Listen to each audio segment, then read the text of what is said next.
আসলে হুজুরের বয়ানটা শুনে আমি এতটা নরম হবে এটা আমি ভাবি নাই। আপনারা হুজুরের বয়ানটা আশা করি শুনে যাবেন। ভালো লাগলে শেয়ার করে দিবেন, অন্যকে দেখার সুযোগ করে দিবেন। বাড়ি বেড়াইবার জন্য যাই, চাচার বাড়ি গিয়ে দেখলাম বাড়িতে আমার চাচাও নাই, চাচিও নাই। বাড়ির মধ্যে একমাত্র আমার চাচাতো বোন বিবাহের উপযুক্ত, তিনি ছাড়া কেউ নাই। আমি নির্জনে আমার বোনকে পেয়ে যৌবনের চাহিদা পূরণের হামলা করতে গিয়ে আগায় গেলাম। আমি বোনটাকে একটা ধাক্কা দিয়ে মাটিতে ফেলে দিলাম। দেওয়ার পরে আমি বোনের বুকের উপরে যখন বসতে চাই, তখন দেখি আমার বোনের চোখ বেয়ে বেয়ে পানির ফোঁটা মাটিতে পড়তেছে। আমি তখন বললাম, এ কলিজার বোন, এমন একটা আনন্দ মুখর সময় তুমি চোখের পানি ছেড়ে কেন কান্না করো? আমার বোন ডাক দিয়া কয়, ভাই তুমি জানো এই ঘরের মধ্যে আমার মা নাই, আমার বাবা নাই, তবে আল্লাহ তো আমার দিয়ে তাকায় আছে।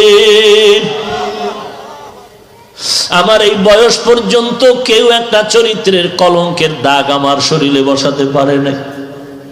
ওরে ভাই, তুমি যদি চাও আমাকে হালাল ভাবে বিবাহ করিয়া নেও, আমার মা বাবায় যদি রাজি না হয়, আমি আমার আব্বা আম্মাকে রাজি করানোর চেষ্টা করব।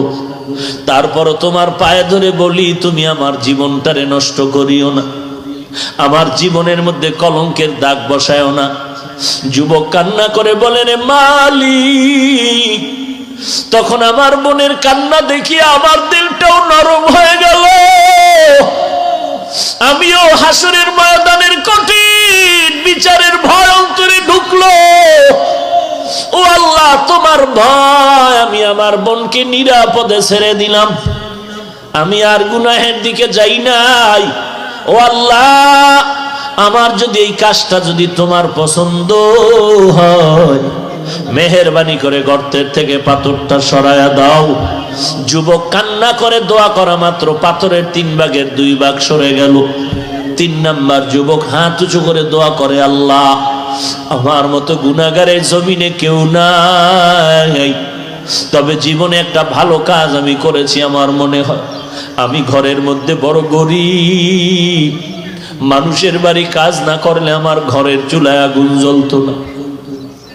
আমার প্রতিদিনের একটা অভ্যাস ছিল, আমি বাড়িতে সন্ধ্যাবেলা আসার সময় গাভীর দুধ নিয়ে আসতাম। আইসা মায়ের আগে আব্বারে পান করাইতাম, তারপরে আমার সন্তান আমার স্ত্রীরা পান করতে। এটাই ছিল আমাদের দৈনন্দিন খানার রুটিন।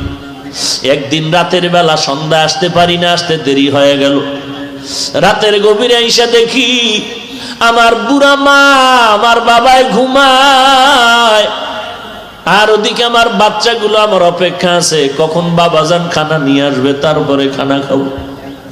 আমি দুধের পেয়ালা নিয়ে তো ওয়াদা করা আমার মাকে আর আব্বাকে না দিয়ে আমার বাচ্চাদের দিব না। আমি যখন দেখলাম মা ঘুমায়, বাবাও ঘুমায়, আমি দুধের পেয়ালা নিয়ে মায়ের মাথার কিনারায় দাঁড়ায় গেল। আমার বাবার কিনারায় দাঁড়িয়ে গিয়েছি, আর আমি তাকায় দেখি আমার বাচ্চাগুলো আমার পা জড়ায় কান্না করে।